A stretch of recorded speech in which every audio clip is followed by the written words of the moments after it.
Bueno, buenos días a todos. Me llamo Juan Carlos Brotons. Participo como profesor en este máster y bueno, voy a daros una pequeña clase, introducción respecto a gestión de expedientes de acometida, eléctrica, qué pasos son necesarios. No vamos a darlo con mucho detalle, pero sí que os quede, la intención es que os quede una visión un poquito general de qué hay que hacer, por dónde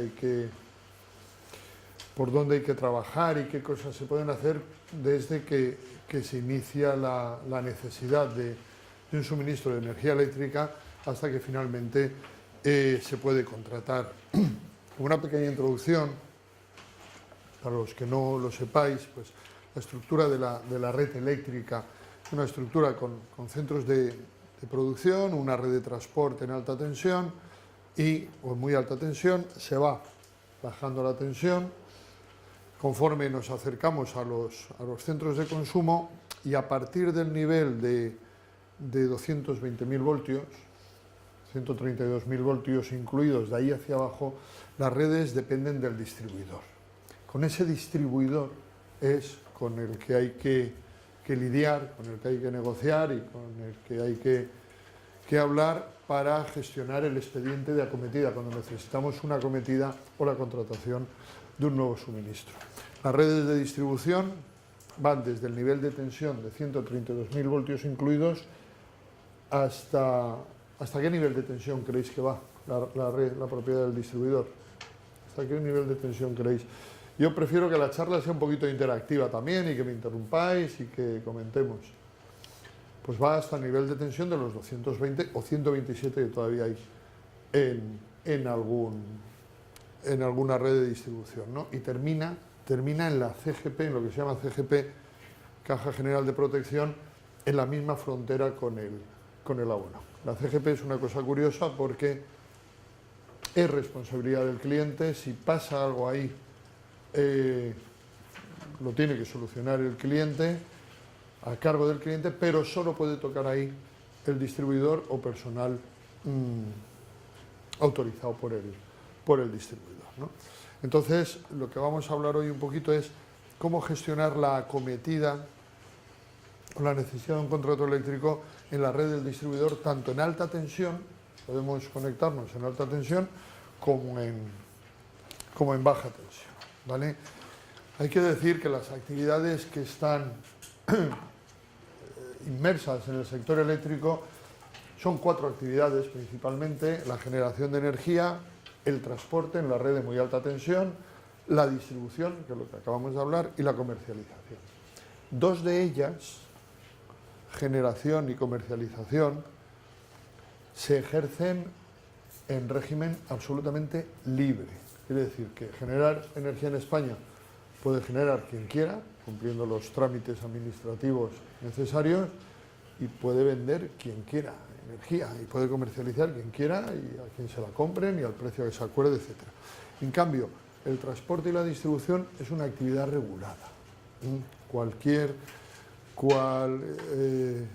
actividad relacionada con el transporte de energía o la distribución está regulada, está sometido a un Real Decreto, y todas las actuaciones que puede hacer el distribuidor pues están sometidas a un Real Decreto, así como los importes que puede cobrar por sus actuaciones, tanto en el transporte o distribución de energía, se llama peaje o tarifa de acceso, lo que cobra, como en las actuaciones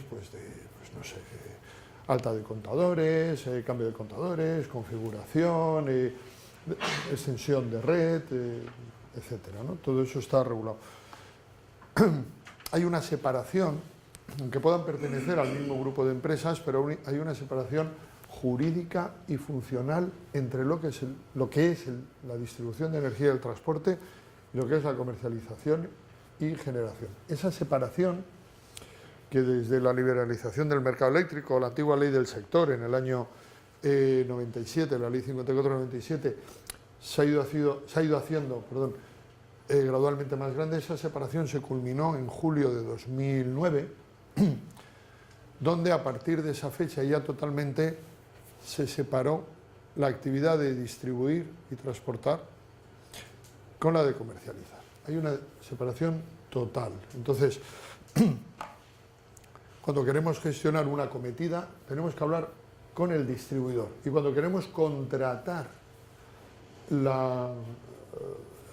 contrato de electricidad, cuando queremos realizar la contratación, tenemos que hablar con un comercializador, pero solo podremos contratar la energía cuando el distribuidor haya, ahora luego lo veremos, cerrado el expediente de acometida o el expediente de contratación, cuando dé el visto bueno técnico a la conexión a su red. Solo cuando el distribuidor haya posibilitado la contratación, entonces podremos contratar la energía con cualquier comercializador de los que hay en España, cualquiera. ¿Con qué distribuidor tenemos que hablar? Pues con el que toque. ¿Cuántos distribuidores hay en España? ¿Cuántos distribuidores creéis que hay en España de energía?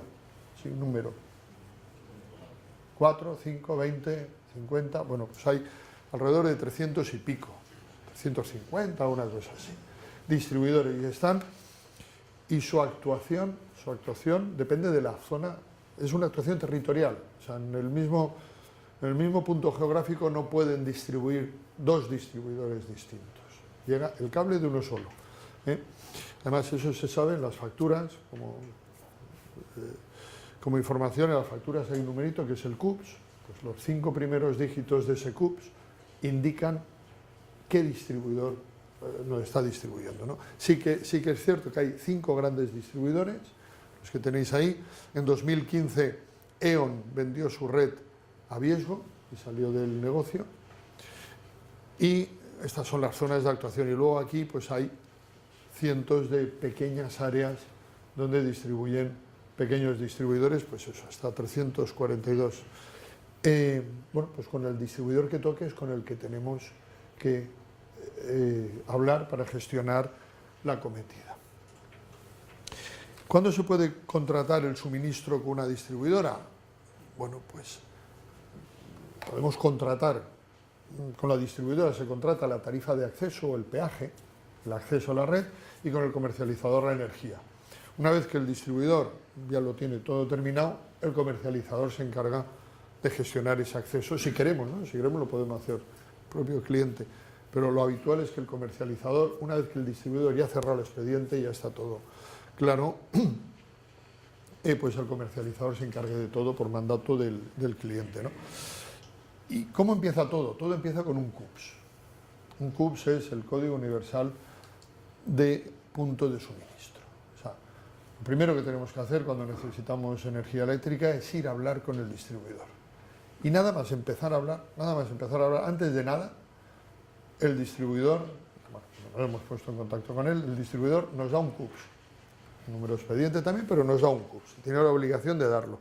Ese CUPS identifica unívocamente al punto de suministro y lo va a acompañar durante toda la vida hasta que el suministro se dé de baja, independientemente de quién sea el titular del suministro, con quién contratemos, si hay un traspaso, si cambia la potencia, etcétera. Ese CUPS es el DNI del punto de suministro y es el que pues yo aconsejo que siempre cuando se tenga relación con los suministradores, comercializadores, etcétera, pues se dé el CUPS. Con el CUPS no fallas, no hay problemas de identificación. Entonces, nada más nosotros abrimos el expediente, llamamos al distribuidor y le solicitamos pues una actuación, una alta, una gestión de acometida, él nos da el CUPS. ¿Cómo nos relacionamos con el distribuidor? Nos relacionamos a través de un expediente, ¿vale? Expediente de nuevos suministros o de modificación o lo que sea, se suele llamar expediente, ¿no? Tiene varias etapas, ese expediente, que ahora vamos a verlas. Entonces el expediente en sí no es un papel, es un proceso informativo donde nos vamos a relacionar con el distribuidor, con el contratista, el instalador, el promotor, el agente de medida, de inspección, si es el caso, etcétera. Y al final, todo nuestro objetivo es que el distribuidor cierre el expediente, lo apruebe, lo cierre, posibilite la contratación y bueno, pues podamos contratar. Ahora veremos los tipos de expedientes. ¿Cómo puedo abrir yo un expediente? Bueno, pues depende del distribuidor, los canales de atención que tenga. Lo habitual, con distribuidores grandes, lo habitual es que tenga pues, un servicio de atención telefónica, un registro general físico, unas oficinas donde tú puedes ir a entregar la carta de solicitud, que ahora veremos qué documentación mínima se necesita para empezar a hablar con el distribuidor, y o que tenga una oficina virtual. Los grandes distribuidores ya tienen una oficina virtual, o VD, oficina virtual del distribuidor, donde bueno, pues podemos realizar todos los trámites, y la comunicación pues, se realiza por correo electrónico, los mensajes por SMS, etcétera, aparte de la comunicación personal que siempre se puede solicitar, ¿no? Entonces, abrimos el expediente por cualquiera de estos canales. ¿Qué tipo de expedientes podemos tener? Pues cualquier tema relacionado con la acometida, desde el que hemos empezado hablando de que necesito corriente, ¿vale? Hasta, bueno, pues un desvío de una línea porque tengo que tirar la vivienda y voy a construir, y la línea de baja tensión que me pasa, el trenzado de baja tensión que pasa por la fachada, pues lo tengo que desviar, o tengo que aumentar potencia, puedo disponer ya de un suministro y tengo que realizar una variación sobre él, o necesito un nuevo suministro, ¿no? Pues hay expediente individual o pequeñas acometidas, siempre lo veremos al final, pues siempre que yo haga algo o necesite algo de la red del distribuidor, subir potencia del distribuidor, modificar algún parámetro técnico, contratar un nuevo suministro, voy a tener que pagar unas tasas o derechos que ahora luego veremos cuáles son, ¿no? Bueno, pues expedientes, todo lo que pueda estar relacionado técnicamente con la red. Si voy a pedir un nuevo suministro, cuando lo voy a pedir, ¿qué datos creéis que necesita el distribuidor? Pues va a necesitar mínimo, va a necesitar la identificación del solicitante, va a necesitar que se identifique dónde tenemos la necesidad del nuevo suministro, hay que darle las coordenadas geográficas, o hay que darle un planito, o esto, y hay que decirle también qué potencia necesitamos, ¿eh? ¿Creéis que hay que decirle también la tensión que queremos? Si queremos baja tensión o alta tensión. Pues no, porque eso lo va a decidir el distribuidor. O sea, nosotros, la necesidad nuestra es energía en tal sitio, tal coordenada geográfica, tanta potencia, y el distribuidor pues nos dirá el punto de entronque, si es la red de alta tensión o la red de baja tensión.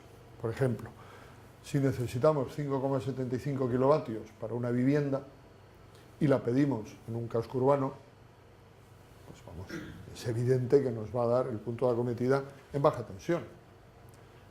Pero si la solicitamos en medio de la sierra para una casita de campo que tenemos, pues allí no hay red de baja tensión y nos va a dar los 5,5 kilovatios, el punto de entronque en la línea de alta tensión, y nosotros tendremos que tirar una acometida de alta tensión, poner un CTI, un centro de transformación de intemperie, y de ahí sacar nuestra acometida. O sea, tendremos 5,75 kilovatios, pero en alta tensión, aunque luego nosotros nos los adecuemos a las necesidades de la vivienda, ¿no? Con lo cual, lo que se hace cuando se solicita una acometida es datos aquí los tenéis, creo, aquí. Plano de situación, emplazamiento para la CGP, que hemos dicho que es la caja general de protección, en el caso de baja tensión, donde la vamos a tener, plano de la urbanización, algún otro anexo, y sobre todo la potencia requerida, ¿no? Esta documentación, esto lo tenéis en un sitio que ahora al final de la charla lo diremos. Bueno, ¿cuáles son las fases del expediente? Bueno, pues es apertura, y nada más abrir el expediente, pues tenemos que aportar toda la documentación, como mínimo la que he dicho, ¿no? El distribuidor analiza la situación, analiza la red, la disponibilidad de la red, etcétera, y entonces se pone en contacto con el solicitante a través de lo que se llama la carta de condiciones técnico-económicas. Le dice, oiga, mire, para atender su solicitud y para subir potencia o para darle suministro en tal sitio con la potencia que usted requiere, etcétera, pues las condiciones técnicas son estas. Su punto de entronque es este, y además de su punto de entronque, pues a lo mejor tiene que reforzar la red en tal sitio o tiene que poner un centro de seccionamiento o cualquier historia. Le da las condiciones técnicas. Algunas, en los casos pues un poquito más complejos, ¿no? Que no es pedir 5 kilovatios en medio de la ciudad, pues algunas de esas condiciones técnicas las puede realizar el propio solicitante, contratando a quien quiera, y otras solo las puede realizar instaladores autorizados por el distribuidor. En cualquier caso, el distribuidor, por ley, está obligado a presentar un presupuesto de todas esas actuaciones, las que puede hacer el solicitante por sus medios y, por supuesto, las que tiene que hacer la propia distribuidora. Si el solicitante acepta, la tiene que aceptar, esa carta tiene una validez de 3 meses. Si el solicitante lo acepta, bueno, pues se llega hay unas condiciones económicas que hay que cumplir,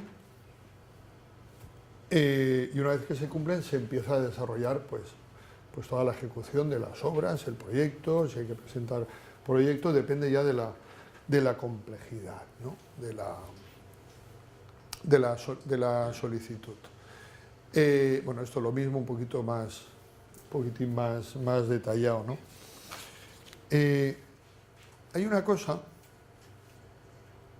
bueno, una vez se ejecutan las instalaciones, se van revisando los permisos necesarios, etcétera, y al final, si todo está correcto, se procede al cierre del expediente. Pueden pasar varias cosas: que el expediente se cancele, que ocurre, al final el solicitante pues desiste de realizar la cometida, o se cierre por inacabado, se cumplan los plazos previstos para presentar fines de obra, certificados, etcétera, no se presentan, pues se cierra por inacabado. Siempre se puede volver a abrir, o se cierre y se posibilite la contratación, y entonces es cuando el solicitante puede contratar con la comercializadora. Hay 2 casos, en esta carta, vuelvo un poquito para atrás, en esta propuesta o carta de condiciones técnico-económicas, se me ha olvidado decir que hay dos casos fundamentales, hay muchos, ¿no? Pero hay 2 casos fundamentales: que sea un suministro de lo que se denomina a baremo o no baremo. ¿Baremo qué es? Bueno, pues para ciertas condiciones, en baja tensión, requisitos de no exceder una cierta potencia, etcétera, y en suelo urbano, con características de local, bueno, en unas ciertas condiciones, pidamos lo que pidamos, hasta 100 kilovatios, etcétera, baja tensión, 250 en alta tensión, bueno, cumpliendo una serie de condiciones, el coste de ese nuevo suministro, de esa acometida, es un coste fijo y hay un baremo. Vamos al baremo y le dice, esto cuesta tanto. La ejecución de las instalaciones las hace el propio distribuidor, y cueste lo que cueste, o cueste lo que le cuesta al distribuidor, se va a cobrar al solicitante el baremo.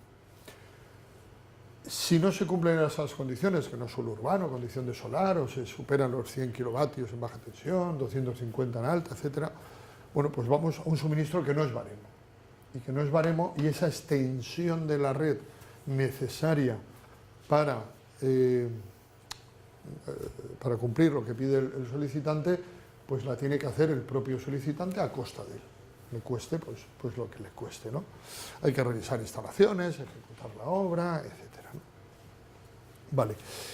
Todo este proceso de acometida, ¿qué tasas, qué tenemos que pagar al distribuidor? Pues además de la extensión de la red, que se paga por baremo, o por la propia extensión de la red, lo que cueste tender el cable, además de esto, hay una serie de costes cuya estructura ha variado un poquito, pero no mucho, cuya estructura ha variado. Y ha variado, y ahora voy a comentar un poquito esto de aquí.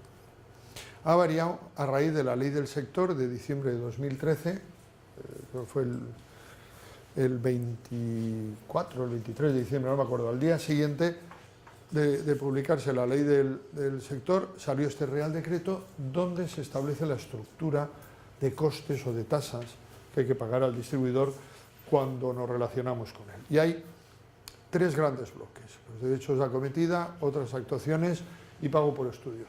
Ahora me referiré a esto que tiene algo que ver, que no estaba previsto, pero tiene algo que ver con el Real Decreto de Autoconsumo, el Real Decreto 900/2015, que se publicó hace día 9. Bueno, pues los derechos de acometida básicamente son los de acceso y los de extensión. Los de extensión es el baremo que hemos visto o lo que nos cobra o lo que nos cuesta tender el cable. Los derechos de acceso quiere decir que por cada kilovatio que yo voy a utilizar tengo que pagar un derecho de acceso. Ese acceso está del orden de, no me acuerdo bien, de los 17, 18, 19 euros por kilovatio. Y los derechos de supervisión, pues cuando hay un proyecto que hay que supervisar, etcétera. Pero sobre todo acceso y extensión. O sea, que si solicitamos una acometida tenemos que pagar la extensión y el acceso, sí o sí. Luego hay otras actuaciones de verificación de instalaciones, medida, enganche. Del que no nos vamos a librar es de los derechos de enganche. Siempre que modificamos algo en nuestro contrato eléctrico, cambiamos de potencia, cambiamos de discriminación horaria, un nuevo suministro nos pone en el contador, tenemos que abonar los derechos de enganche. Esos derechos de enganche, que valen alrededor de 9 euros en baja tensión y 76, 77, casi 80 en alta tensión, es si el distribuidor tiene que tocar algo en el contrato, modificar algo, o tiene que ir a programar el contador, o tiene que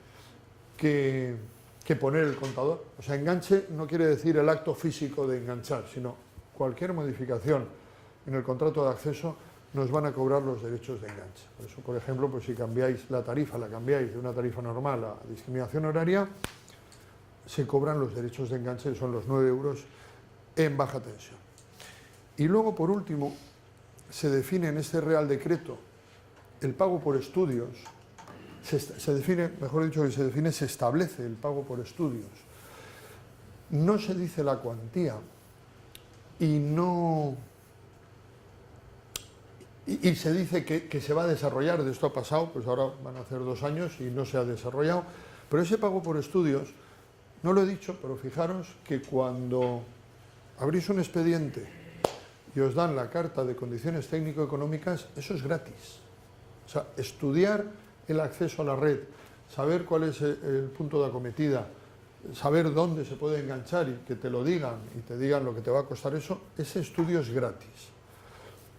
Bueno, pues este Real Decreto dice que se va a cobrar una tasa que se llama pago por estudios cuando ese punto de acceso se solicite para una instalación de generación, para verter a la red, ya sea un huerto solar de 20 megas o una instalación fotovoltaica de 3 kilovatios, ¿vale? Y se dice que se desarrollará.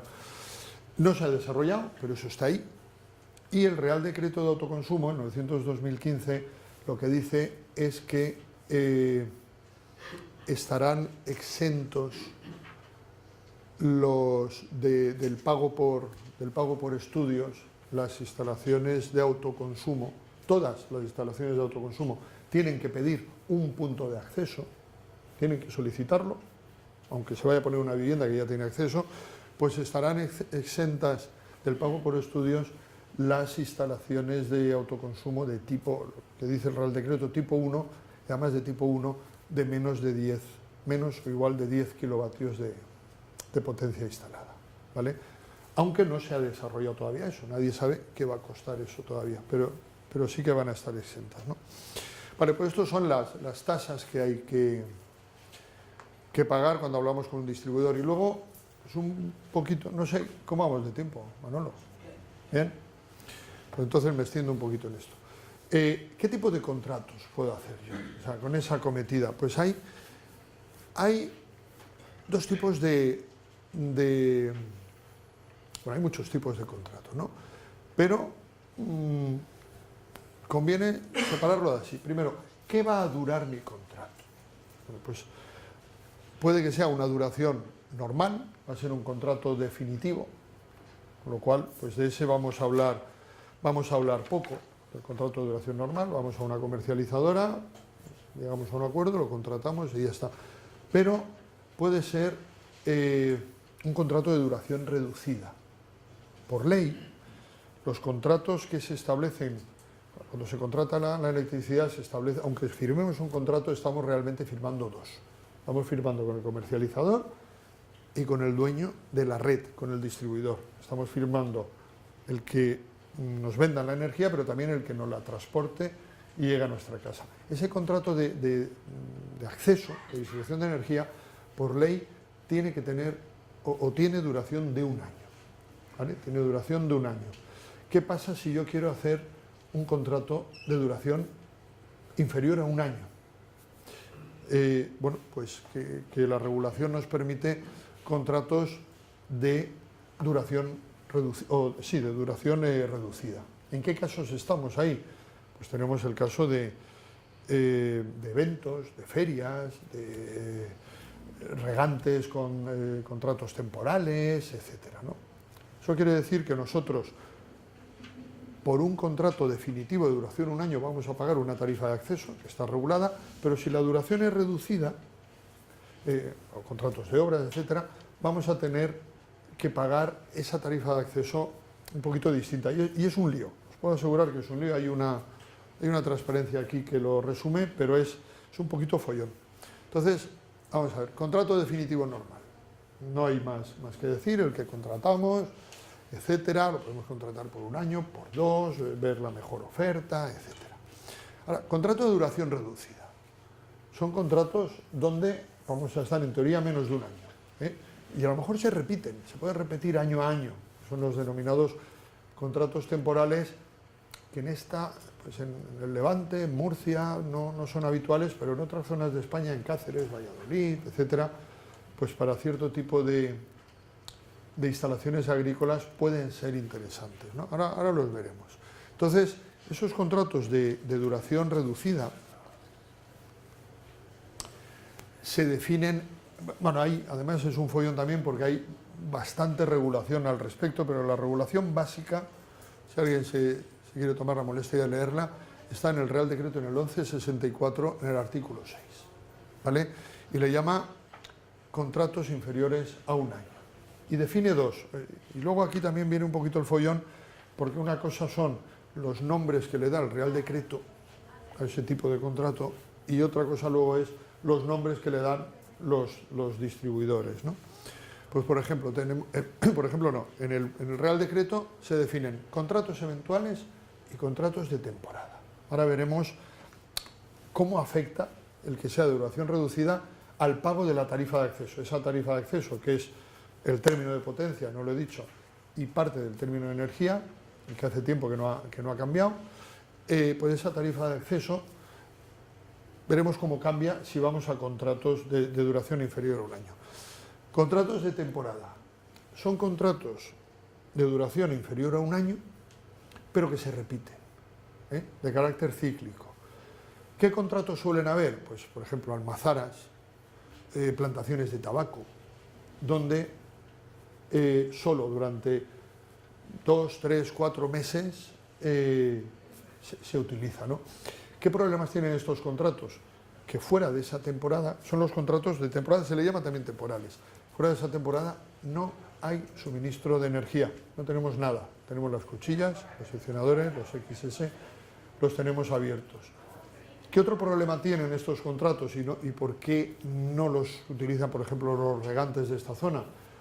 Pues no me voy a meter en detalles, pero dependiendo de los meses que se contraten, de cuántos sean los meses y en qué temporada se contraten, no sé si tengo una transparencia ahí, a ver. No os la he puesto. Bueno, pues dependiendo de la cantidad de meses y cuáles sean, las penalizaciones hacen que digan, oye, es que no me ahorro nada. Contrato un año, porque si no es que casi me sale, no, casi no. A veces me puede salir incluso más caro contratar menos con todo esto. Realmente, este contrato de temporada que se define en el 1164, hay un Real Decreto del año 2010 que hace que para los contratos, y esto es importante, por lo menos que lo sepáis, ¿no? Si el contrato de temporada es de una duración inferior a 5 meses, cosa que aquí pocos regantes cumplen, por no decir ninguno, siempre, ¿cuántos necesitas regar? Bueno, pues se van a 5 meses largos, 6 meses, y entonces no les encaje, tú lo sabes muy bien, Carmen. Pero si el contrato de temporada es inferior a 5 meses y el consumo en P3, la tarifa de 3 periodos, o en P6 es elevado, supera el 45, el 50%, pues lo tienen que cumplir también, entonces sí sale rentable tener un contrato de temporada. Que además hay que saber que fuera de esos 5 meses no hay suministro, ni para la alarma. Entonces, en esos casos muy concretos, un contrato de temporada sale rentable. Fuera de esos supuestos no merece la pena.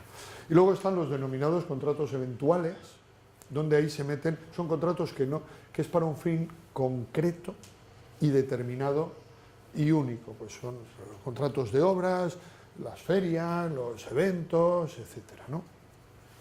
Esto aquí tenéis, para hacer la presentación, aquí tenéis una tabla resumen, bueno, pues los contratos de obras, las ferias, etcétera, los temporales, que nos acabamos de decir. Esto era, el consumo en P3 tiene que ser del 40%, si estamos en una tarifa de 3 periodos, por lo menos del 40%, o del 60% si estamos en una tarifa de 6 periodos, y además tiene que ser menos de 5 meses para acogerse a esa modificación de los contratos temporales que se publicó en el año 2010 y que no sea rentable. Si no, no sale rentable. ¿Vale? Este es un resumen. Este es un resumen donde he intentado un poquito poner orden a todo este follón, ¿no? Hay dos tipos de contratos, eventuales y de temporada. Contratos que son de duración inferior a un año, con lo cual queremos ahorrarnos el pagar toda la tarifa de acceso. Lo típico de, yo es que la casa de la playa solo la uso 3 meses, ¿por qué tengo que pagar la potencia todo el año? Porque está establecido así la regulación, la tarifa de acceso es anual, ¿no? Entonces, los eventuales, baja y alta tensión. Los de temporada, se me ha olvidado decir que los de temporada es alta tensión, baja tensión, pero el caso ese concreto de los 5 meses que os he dicho solo afecta a baja tensión, más de 15 o alta tensión, ¿vale? ¿Cómo se llaman estos contratos habitualmente? ¿No? Lo que dice el Real Decreto. Pues los de temporada se llaman temporales y a los eventuales, los distribuidores, los suelen llamar, por una parte, el provisional de obras, cuando es para una obra, o el eventual, le dan el nombre de todo el grupo, se lo dan a un tipo de ellos, que es el de, oye, quiero contratar un eventual, pues es una feria, un evento, etcétera. ¿Tengo que pagar derechos de acceso, esos 17, 18 euros por kilovatio, cuando contrato? No. En este artículo nos dice que no. ¿Tengo que pagar derechos de enganche, esos 9 euros en baja tensión, casi 80 euros en alta tensión? Bueno, pues si es un contrato de temporada donde voy a estar enganchando todos los años, solo pago la quinta parte de esos derechos. Y si es un provisional de obra, sí que pago esos derechos de enganche, y si es una feria, un evento, pues lo pago cuando me enganchan y cuando me desenganchan. ¿Qué recargos tengo en el término de potencia? Bueno, pues en los eventuales de la potencia que me toque, perdón, del término de potencia, pues el 80%, en lo que se denomina temporada alta, temporada, que lo tenía que haber puesto ahí, no lo he puesto, en la temporada alta eléctrica, que son varios meses, y no me acuerdo cuáles son, porque luego hay temporada alta, media, no sé qué, es un follón, pero los meses, por ejemplo, enero, febrero es temporada alta eléctrica, junio lo es también, la mitad de junio lo es, julio. Bueno, en los meses de temporada alta, un 80% más y un 40% más en el resto. Algunos distribuidores, pueden ser distribuidores de este ámbito de actuación, no están aplicando estos recargos, ¿vale? Estos recargos te lo pone el Real Decreto, tú no puedes cobrar más, pero sí que puedes cobrar menos, ¿vale? Y luego los recargos de los contratos de temporada pues son un poquito más complejos, pero quedaros, de momento, si alguien quiere o está interesado en saberlo con detalle, pues yo con mucho gusto se lo explico, ¿no? Que me llame o que me haga una consulta en tutorías y tal. Pero quedaros con que un contrato de temporada de más de 5 meses no sale rentable, ¿no? Bien, esto como resumen. ¿Cómo gestiono yo ese expediente de acometida? Volviendo un poquito al principio. Bueno, pues se toma el ejemplo del distribuidor mayoritario o principal en la zona, que es Iberdrola Distribución. Iberdrola Distribución tiene una oficina virtual. Accediendo a su página web y en el apartado de redes, nos vamos a distribución, vamos en redes, vamos a la parte de Iberdrola Distribución Eléctrica, y en distribución eléctrica nos vamos a distribución online, y en distribución online nos vamos al acceso a instaladores, promotores, ingenierías, etc. Llegamos a este acceso y nos vamos a la parte de gestión de expedientes de acometida. Y lo primero que vemos ahí es que no tenemos acceso porque no nos hemos dado de alta. Entonces, no es posible darse de alta a través de la web. Hay que enviar un correo a la dirección de, pues la han cambiado, Acometidas Alicante, por ahí lo pone. En algún sitio hay un manual para verlo. Hay que enviar un correo con nuestros datos y entonces nos dan de alta en la web en la oficina virtual del distribuidor, y a partir de ahí ya podemos tenemos ya un canal de comunicación directo con el distribuidor, seamos ingenierías, particulares, promotores, etcétera, para gestionar los expedientes de los que seamos o que nos afecten o nos hayan autorizado, ¿no? Aquí tenéis, sin necesidad de entrar, pues tenéis una guía para el acceso y el formulario, aquí está, formulario de alta. Y una vez tenemos la clave, el usuario, el password, pues podemos acceder a la propia web, ¿no? ¿Qué nos encontramos aquí? Bueno, pues por ejemplo hay un apartado que está muy bien, pero muy bien, que es información de utilidad, donde tenemos todo el diagrama de flujo que os explicaba antes, todos los tipos de expedientes, los anexos que hay que anexar en la documentación, dependiendo pues si es una derivación, si es una acometida nueva, etcétera. Lo tenéis todo aquí, todo en PDF, manual de uso de la aplicación, cómo obtener las coordenadas UTM para ese planito, esa información que tenemos que facilitar al distribuidor cuando solicitamos el expediente, etcétera, ¿no? Eso en información de utilidad. Luego, consulta de expedientes. Los expedientes que hayamos abierto, pues queremos saber en qué fase está, si han recibido la documentación, si hay algún problema, etcétera. Pues aquí podemos filtrar, si tenemos una ingeniería que tenemos varios expedientes, pues por el tipo de expedientes filtramos y nos saldrán todos los que estén asociados a nosotros, ¿no? Luego hay un apartado de gestión documental. Con esto me comunico con el distribuidor también. Aquí puedo cargar la documentación que se me hayan solicitado. Pues sí, yo qué sé, la hoja de instalaciones de enlace necesaria para finalizar el expediente cuando se ha finalizado la obra, o cualquier otra documentación que me pida. Todo esto, bueno, pues recibimos confirmación por SMS de todas las gestiones. Y bueno, es una herramienta potente que funciona muy bien y que permite con ese distribuidor pues comunicarse, ¿no? Y por mi parte es todo, a vuestra disposición para cualquier pregunta. Yo intentaba que participarais, lo he intentado un par de veces, no habéis participado y he puesto la directa, pero que no os dé miedo preguntar cualquier cosa. Dime, Manolo. ¿Qué criterios sigue Iberdrola una vez que está dado de alta un expediente en la página web de Iberdrola? Sí. ¿Qué criterios sigue para cerrarte el expediente? Porque a veces es muy arbitrario.